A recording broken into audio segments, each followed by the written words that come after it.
Seguimos con más de Proeconomía y Finanzas y ya estamos en línea con el señor Carlino Velázquez, viceministro de Administración y Finanzas del Ministerio de Obras Públicas, para hablar acerca de los préstamos programáticos para el pago de deudas del MOPC. Viceministro, ¿cómo está?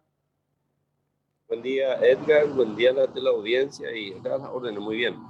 Desde ya nosotros atentos a lo que pueda mencionarnos en atención a estos préstamos que sabemos significan mucho a la hora de honrar justamente las deudas y estar justamente al día con el sector privado principalmente y en atención al desarrollo de estas importantes obras que se van desarrollando en nuestro país.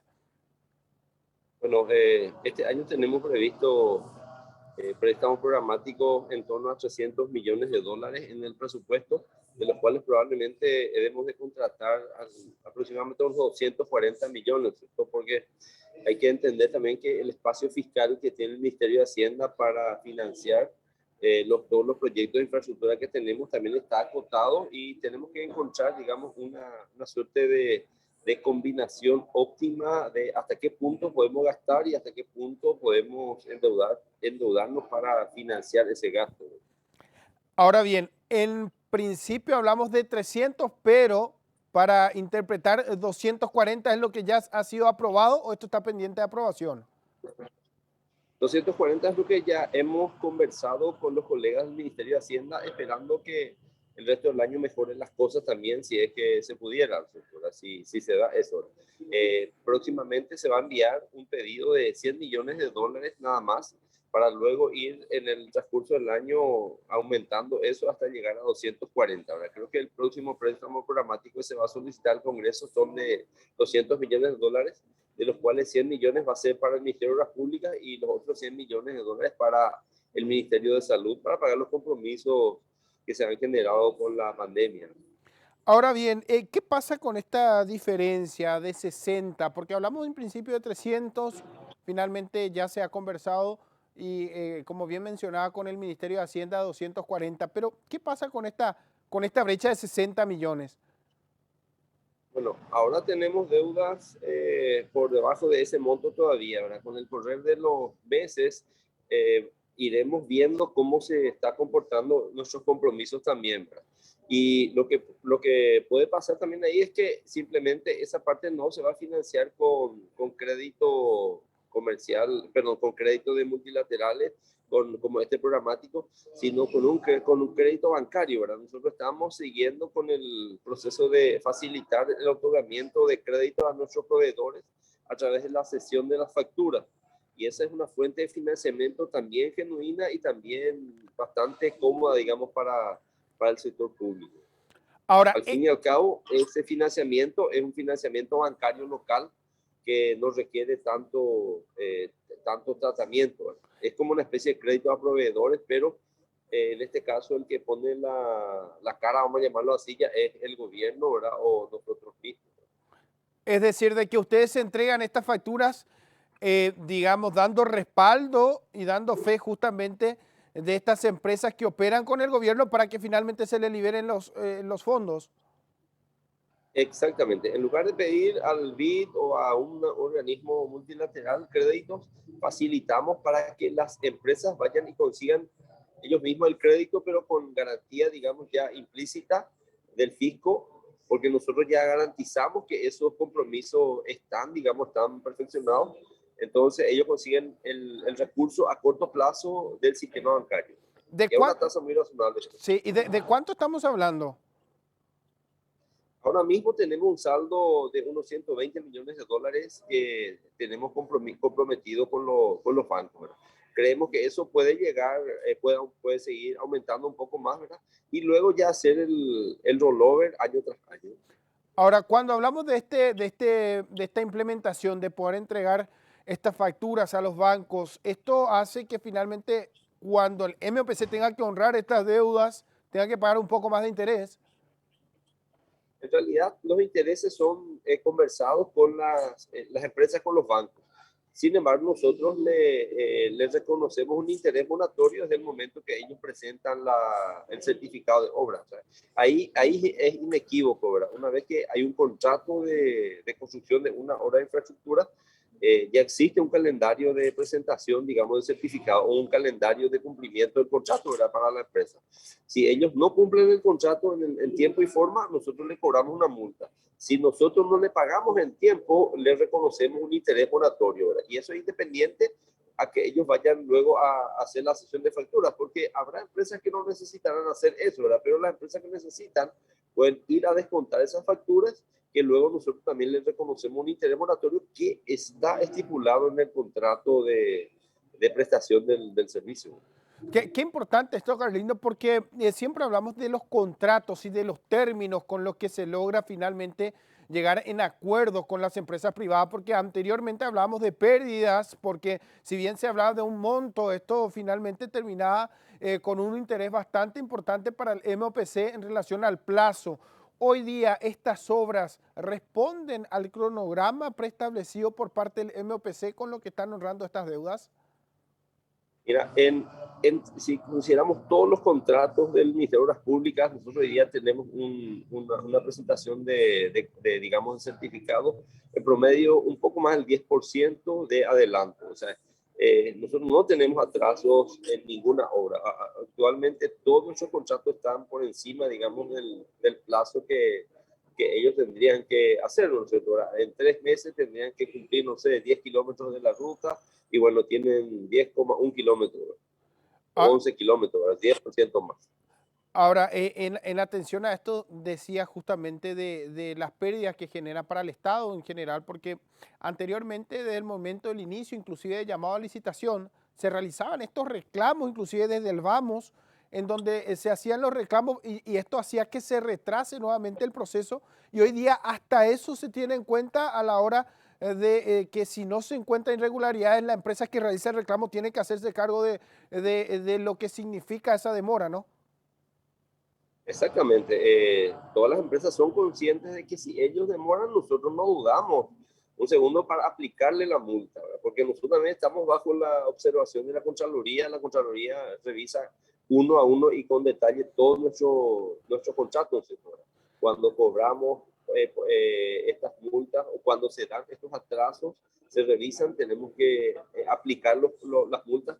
Nuestras multas incluso te puedo decir, Edgar, que son más automáticas porque nosotros mismos lo decidimos, que decidimos multarle, ¿verdad? Y le hacemos el descuento en los pagos. El tema del pago de los intereses moratorios es un poco más complejo porque ellos tienen que reclamar y justificar. Pero en el caso de las multas, nosotros las aplicamos automáticamente y de oficio, ¿verdad? En todos los contratos hay estas cláusulas que tratan de proteger a ambas partes, ¿verdad?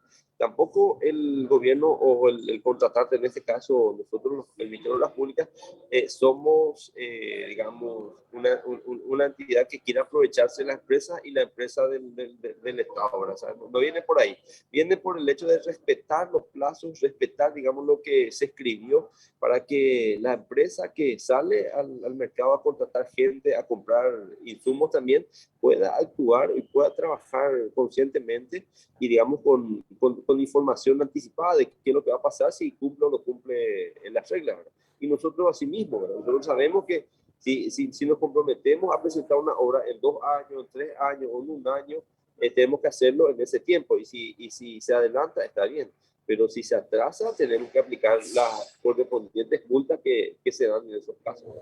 Ahora, podemos hacer el repaso nuevamente. Hablaba de 300 millones para este año, pero finalmente en lo conversado con Hacienda quedaron 240 y hoy van a hacer un pedido de 100, o sea, dentro de lo que conversado van a realizar un pedido al Congreso de 100 millones.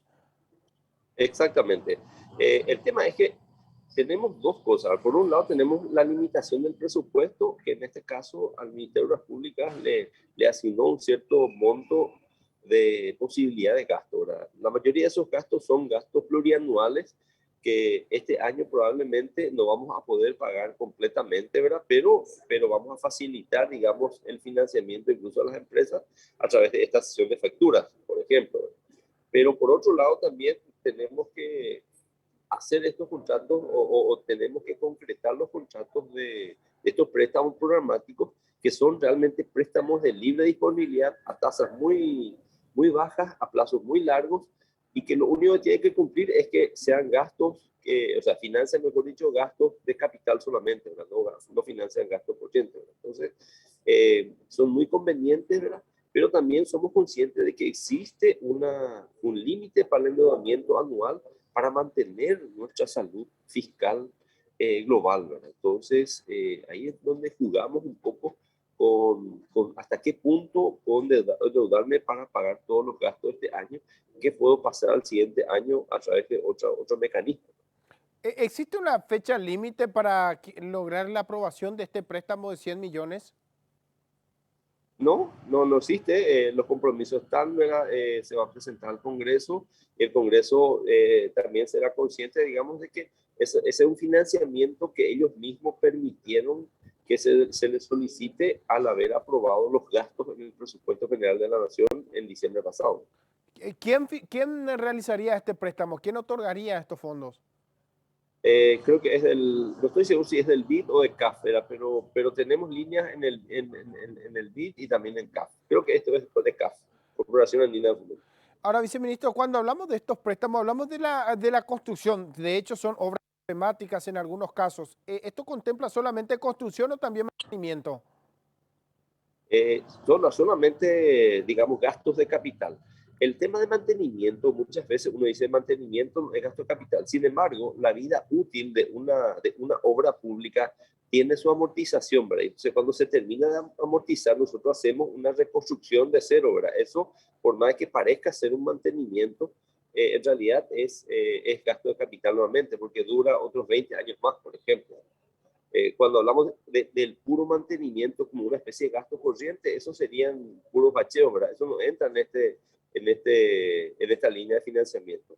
En esta línea de financiamiento entran gastos de capital, digamos, puros y en este caso todos nuevos, ¿verdad? Tenemos el caso del puente Chacoí, el caso de la costanera de Pilar, ¿verdad? Y otras obras de menor envergadura interdistritales que van a ser financiados con esta línea. Viceministro, vamos a estar atentos a la aprobación de estos préstamos. Sabemos que esto depende también mucho en lo que hace a dar cumplimiento a los contratos, en dar seguimiento también al avance de las obras y que sobre todo se cumplan lo estipulado dentro de los acuerdos y dentro del programa que tienen hoy día para poder desarrollando estas obras. Exactamente, yo quisiera hacer un comentario, ¿verdad?, para la ciudadanía, porque muchas veces vemos también señales de alerta con respecto al endeudamiento que tiene el gobierno o que está realizando. Por ejemplo, así como tenemos nuevas deudas cada año, ¿verdad?, también pagamos cada año muchísima deuda, ¿verdad? El problema nomás es que no hacemos con nuestra caja corriente las obras públicas porque el flujo de caja del gobierno de ingreso no es lo mismo que el flujo de caja de salida.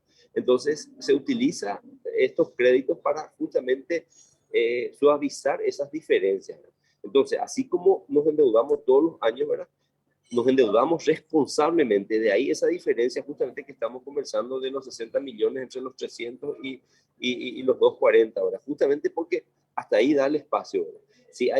Si vemos que durante el correr del año, digamos, hay más espacio, entonces probablemente se contrate algo más, pero si no, entonces nos quedaríamos con eso, ¿verdad? Justamente porque el gobierno, en este caso el Ministerio de Hacienda, que es nuestro órgano económico rector, tiene esa visión de responsabilidad en la ejecución, digamos, de los gastos del gobierno, ¿verdad?